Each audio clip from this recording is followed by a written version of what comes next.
Google investigating display issues with its new $800 phone. Internet giant and YouTube owner Google may need to place its latest smartphone in a limited state. Apologies, that's a demonetization joke. Android Central editor Alex Dobie reported how a test Google Pixel 2 XL he was sent suffered from screen burn-in after 7 days of use. This is when graphics burn into the display. It usually happens after several years of use, not 1 week. Others have reported similar issues with the device. Technology giant Google was investigating the problem, but a mobile analyst told Reuters that if the company finds a problem with the device, it may need to halt production.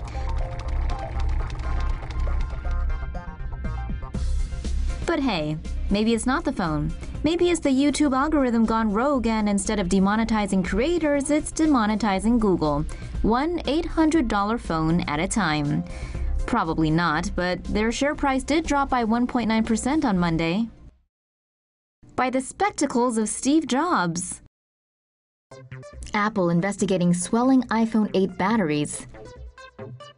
Nearly half a dozen iPhone 8 Plus owners from around the world have seen their devices cracking and swelling. The swelling in these cases reportedly occurs when the iPhone 8 Plus's lithium-ion battery is charging. Apple says it is investigating the problem and is in possession of one of the damaged phones. 5 iPhone 8 Plus owners in Canada, Greece, Japan, Taiwan, and Hong Kong have reported similar issues. According to Apple news site Mac Rumors, it's common for a small number of devices out of the millions made to have some battery issues. Last year, Samsung was forced to recall hundreds of their Galaxy Note 7 phones after users reported battery problems, some of which caused devices to combust. Your heartbeat may be your new passcode. Always forgetting your passwords? Well, scientists have come up with a great solution for that, using your heart. Say what? Researchers at the University of Buffalo have developed a new biometric tool that scans your heart to unlock your phone or log onto your computer. The system uses a low-level Doppler radar to identify the shape and size of a person's heart. The system needs 8 seconds to record the shape and person's heartbeat. It then continuously monitors the person's presence. The heart scanner continuously monitors individuals up to a distance of 98 feet. Researchers claim the system poses no health risks as the radar system uses very little power. It is a passive non-contact device, so people don't have to spend time authenticating themselves. They just have to give their biometric heart data to the office and their phone companies. Yeah, that'll totally happen. Researchers really knocked it out of the park on this one. Smartphones, the 21st century drug.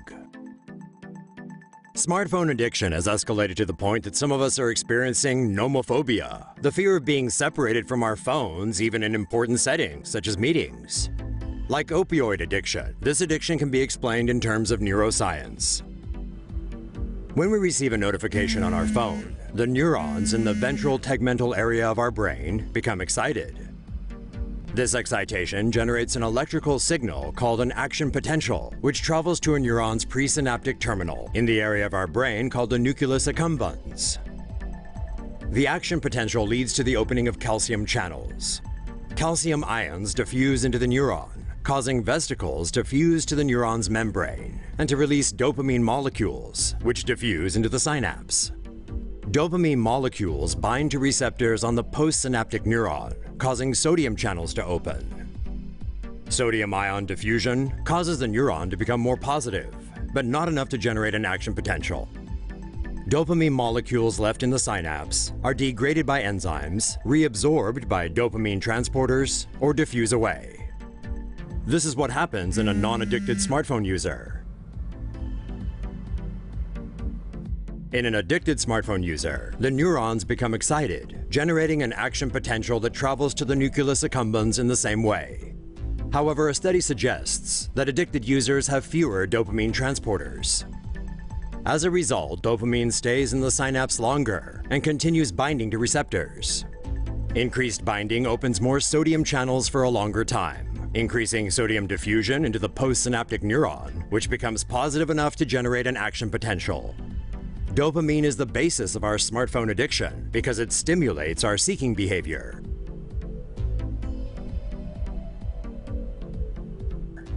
In this case, we seek likes, followers, and messages because they provide a rewarding feeling of validation and belonging.